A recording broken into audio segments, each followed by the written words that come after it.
तो बड़े बड़े अकाबिर हजरात और बड़े बड़े मुसलमान लीडरान की जो इस हफ्ते में बातें मैंने सुनी हैं, तो बज़ाहिर तो ऐसा महसूस होता है कि ये सब चाहते हैं कि सरकार और मुसलमानों के ताल्लुकात बड़े अच्छे हों, खुशगवार हों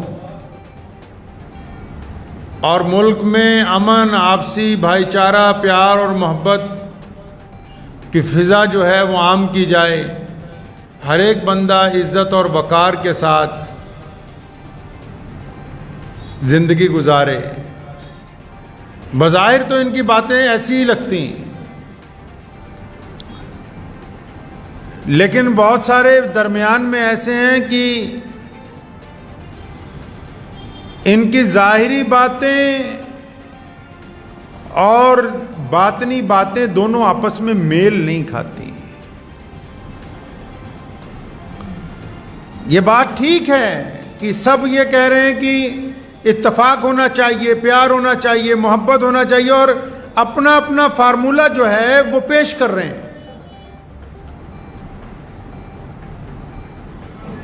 और मज़े की बात तो ये है कि सारे कह रहे हैं कि हम इत्तफाक के अलंबरदार हैं, हम अखुवत के अलंबरदार हैं, हम चाहते हैं कि आपस में भाईचारा हो, मोहब्बत हो।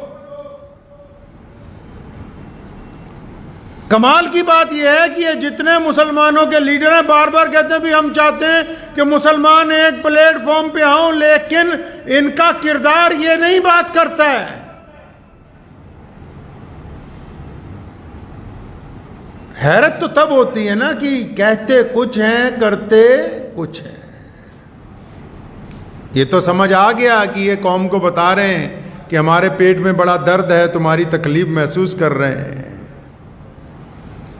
और कुछ लोग सरकार से फ्रेंडली मैच खेल के मुसलमानों का बेवकूफ़ बनाना चाहते हैं।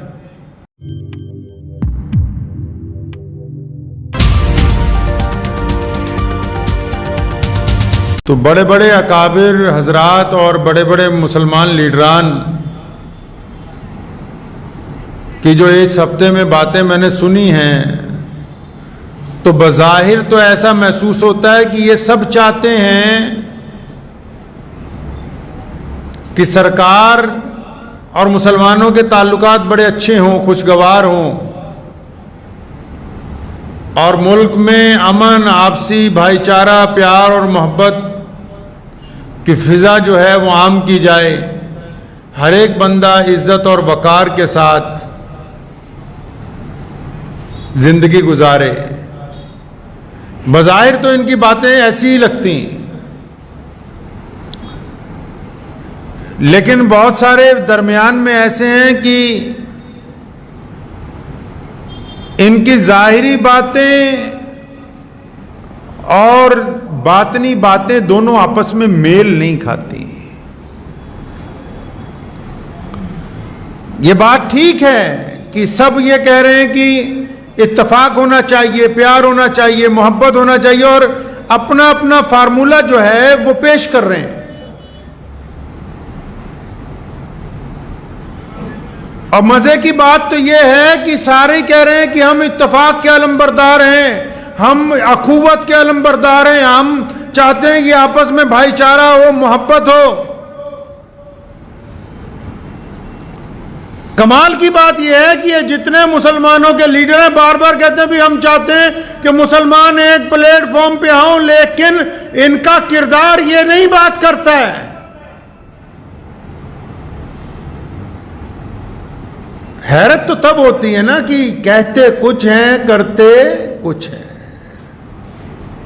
ये तो समझ आ गया कि ये कौम को बता रहे हैं कि हमारे पेट में बड़ा दर्द है, तुम्हारी तकलीफ महसूस कर रहे हैं। और कुछ लोग सरकार से फ्रेंडली मैच खेल के मुसलमानों का बेवकूफ़ बनाना चाहते हैं।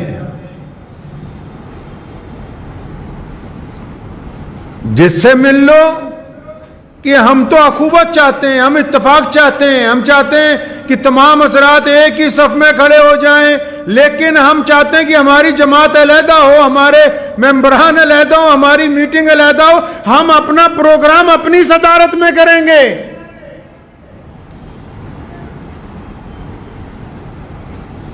कहते ये हैं कि हम इस्लामी तरीके तर्ज पर चल के आपस में इत्तेफाक के अलमबरदार हैं, आपसी भाईचारे के अलमबरदार हैं। हम तो चाहते हैं कि नफरतें खत्म होकर मोहब्बतें आम हो जाएं, लेकिन अपनी अपनी डफली बजाएंगे, बार बार शोर मचाते हैं। अजीब, मुझे इसलिए आज बार बार अल्लामा आमिर उस्मानी रहमतुल्लाह अलैह याद आए। उन्होंने कहा है ना कि उरूज से बहरोबर ना होगी कभी हयात मुनाफिकाना, जुबां पे इस्लाम का वजीफा मगर ख्यालात काफिराना।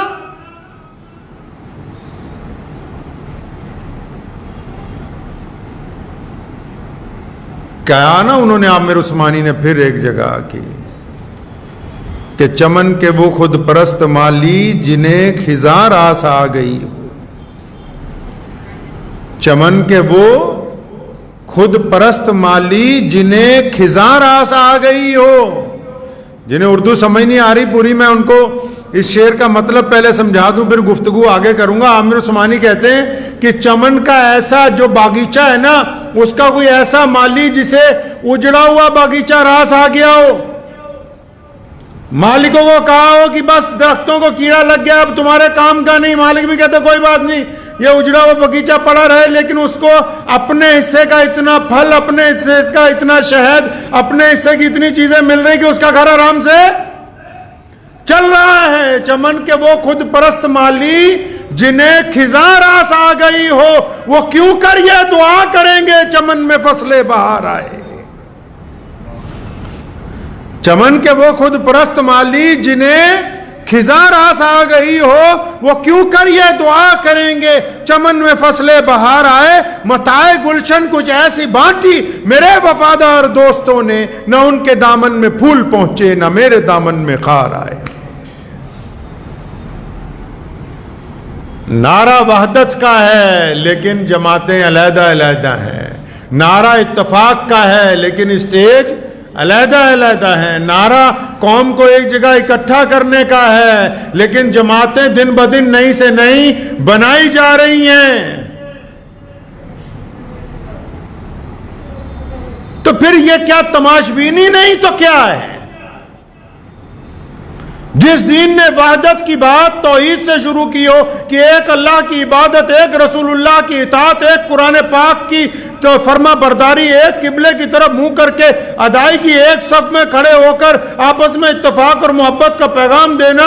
और उसके इमाम, उसके लीडरान कहते हो कि नहीं, हमको तो हर एक सूबे में से 2-2 लोग चाहिए, हम अलहदा से अपना प्रोग्राम करके हुकूमत के सामने बात रखेंगे। तो इसका मतलब ये अपना प्रोग्राम रखना चाहते हैं, ये देश के मुसलमानों का कोई प्रोग्राम नहीं रखना चाहते,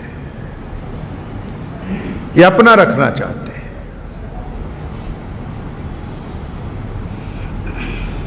सबका एक ही बात है कहने की। मैं अक्सर एक बात कहा करता हूं, आज का तो बयान ही सिर्फ मुसलमान लीडरान और वो उन मौलवियों के नाम है जो कहते हैं कि हम मुसलमानों के लीडर बन गए हैं, जिन्होंने ठेके पे ले लिया हमें 1947 के बाद। हमारा ठेका ही उन्होंने ले लिया पक्का कि सरकार कोई भी आए, बस हमने पेटेंट करा लिए मुसलमान अपने नाम।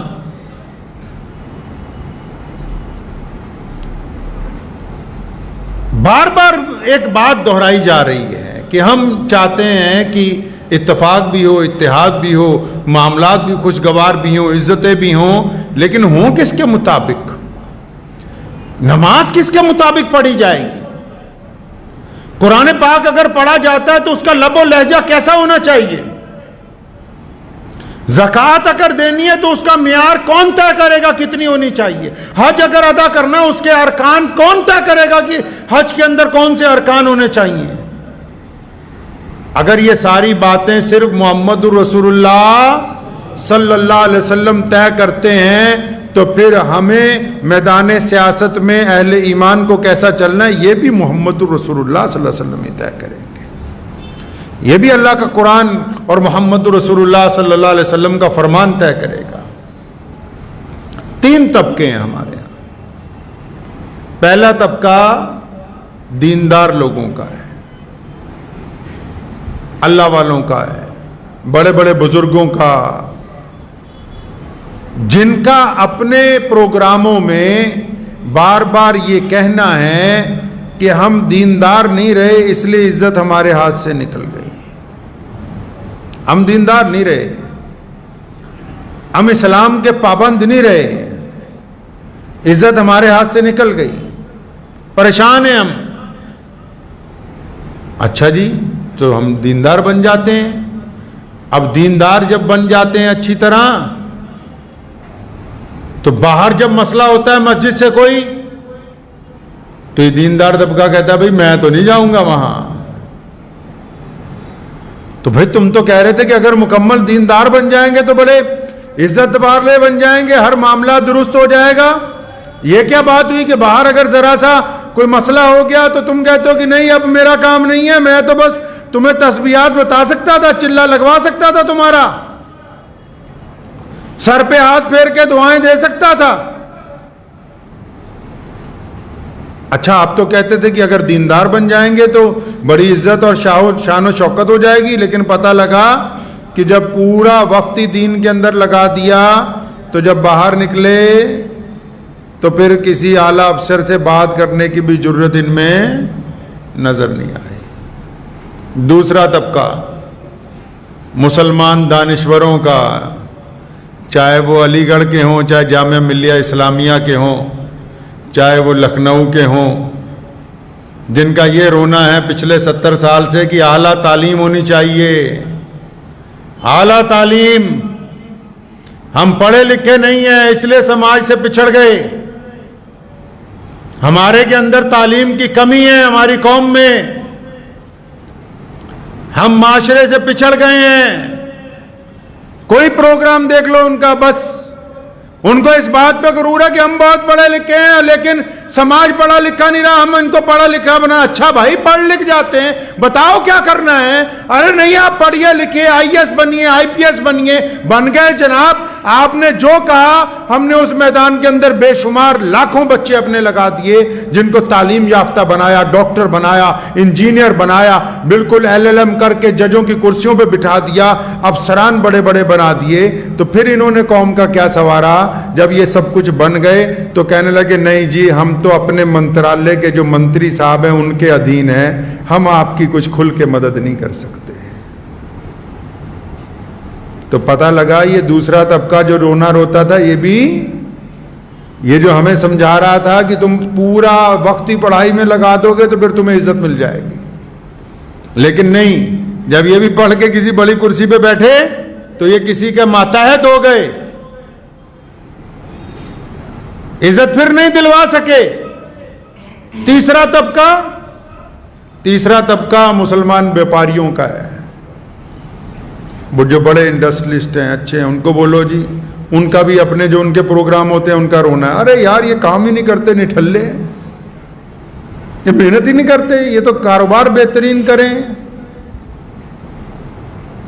कारोबार बेहतरीन करें। अच्छा जी, तुमने ये रोना लगाया तो हमने कारोबार के अंदर काम किया, और माशाल्लाह पूरी दुनिया की इंडस्ट्री में आज मुसलमानों का हिस्सा सबसे ज़्यादा, पूरे वर्ल्ड की इंडस्ट्री में। इस मुल्क में भी हाथ से काम करने वाले सबसे ज़्यादा मेहनती लोग जो हैं वो अहले ईमान में से हैं। तुमने कहा जी काम करो, खूब काम किया, बड़ी बढ़िया कंपनियां लगा दी, मुल्क की बड़ी कंपनियों में आप लिस्ट पर निकाल लीजिए कितने माशाल्लाह बेहतरीन मुसलमान मौजूद हैं। तो फिर क्या हुआ, जब यहां फिर कौम की बात आई तो उन्होंने कहा नहीं जी, हम क्योंकि व्यापारी हैं इसलिए हम तुम्हारे सियासी मामलात में दखल नहीं दे सकते। तीनों अपनी अपनी जगह नाकाम है। क्यों नाकाम है? क्योंकि ये तीनों अपने अपने मिजाज के मुताबिक कौम को चलाना चाहते हैं। कौम जो है, कौम मजहब से है, मजहब जो नहीं, कुछ भी नहीं, रब्ते बाहम जो नहीं, महफिल अंजुम भी नहीं। कुरान पाक ने कहा वातसिमू बिहब्लिल्लाहि जमीआ, फरमाया अल्लाह की रस्सी को मजबूती से पकड़ लो। इन्होंने कहा हाँ जी पकड़ ली है, 5 वक्त नमाज पढ़ने से हमने पकड़ ली है। उन्होंने कहा हाँ बिल्कुल, हमने तालीम के जरिए, इकरा बिस्मी के जरिए हमने रस्सी पकड़ ली है। उन्होंने कहा हाँ बिल्कुल, हमने कारोबार के जरिए अल्लाह की रस्सी को पकड़ ली है, बस यहीं से पकड़ ली, आगे नहीं सुना अल्लाह क्या चाहते हैं। अल्लाह ने फरमाया वला तफर्रकू, कि आपस में लड़ो नहीं, आपस में झगड़ो नहीं, आपस में ना इत्तफाकी ना करो। ये कहते हैं तीनों तबके कि रस्सी तो अल्लाह की पकड़ेंगे लेकिन आपस में मिलेंगे नहीं। ये इनकी बुनियादी परेशानी है। मुल्क की कोई भी हुकूमत हो, मैं बड़ी जिम्मेदारी के साथ कहता हूं, हुकूमत कोई भी हो, जब भी किसी कौम के रहनुमा, किसी कौम के लीडर, किसी कौम का कायद, किसी कौम के मेंबर पार्लियामेंट ईमानदारी दयानतदारी के साथ अपना मफाद एक तरफ रख के अपने मुल्क और कौम के लिए जब उस सरकार के बड़े के पास जाएंगे तो वो बिल्कुल इनकी बात सुनेगा, लेकिन ये जाना नहीं चाहते, ये जाना नहीं चाहते। ये बस जो बात अल्लामा आमिर उस्मानी ने नहीं ना, चमन के वो खुद फरस्त माली जिन्हें खिजा रास आ गई हो, वो क्यों करिए दुआ करेंगे चमन में फसले बहार आए। हुकूमतों का जो मिजाज होता है वो उसको जनता तय करती है, लोग तय करते हैं। हुकूमतें हमेशा अवाम के साथ चला करती हैं। अब जो अवामी मुत्तफिक ना हो, जिनके कायदीन ही मुत्तफिक ना हो, वो क्या अपनी दुख तकलीफ बता सकते हैं हुकूमत को जाके?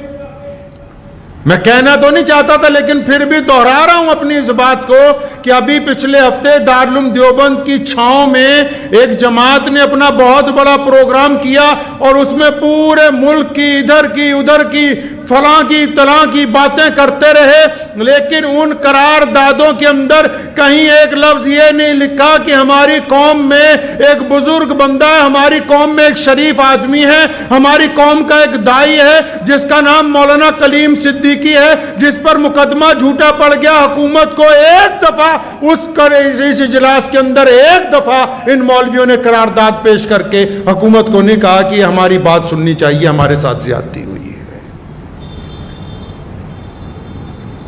लेकिन दावा है कि हम हमदर्द हैं कौम के, ये दावा लेकिन पूरा रखिएगा। और आप भी माशाल्लाह उनसे सिर पे हाथ फिरवाते रहें, 500 के नोट मुसाफों में देते रहिए, हटिएगा नहीं उस वक्त तक जब तक अल्लाह की तरफ से हुक्म ना आ जाए कि इनकी जगह दूसरे बंदे लाओ।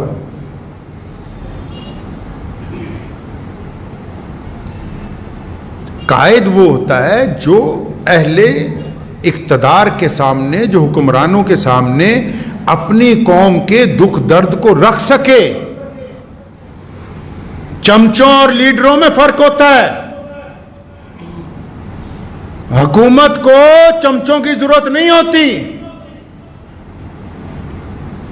हुकूमत कोई भी हो, सरकार कोई भी हो, चमचे तो जब कई सरकार बनती बहुत सारे आ जाते, लेकिन आपको ये राज की बात बताऊं, हुकूमत को चमचों की जरूरत नहीं होती, हुकूमत को लीडरों की जरूरत होती जो आके बता सके उनको कि जमीन पर क्या अच्छा चल रहा है, क्या बुरा चल रहा है।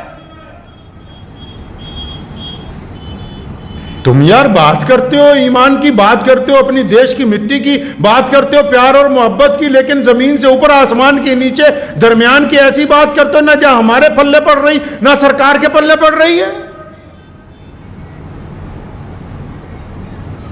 अगर आप ये कहते हैं कि हम मुसलमानों के नुमाइंदे हैं, तो आपको अपने काम करने से पहले नुमाइंदा, अगर मुसलमानों का नुमाइंदा बनना है तो अल्लाह और उसके रसूल सल्लल्लाहु अलैहि वसल्लम के हुक्म के मुताबिक बनना होगा। आपकी मर्जी नहीं चलेगी। आपको अल्लाह और उसके रसूल सल्लल्लाहु अलैहि वसल्लम के हुक्म के मुताबिक नुमाइंदगी करनी है।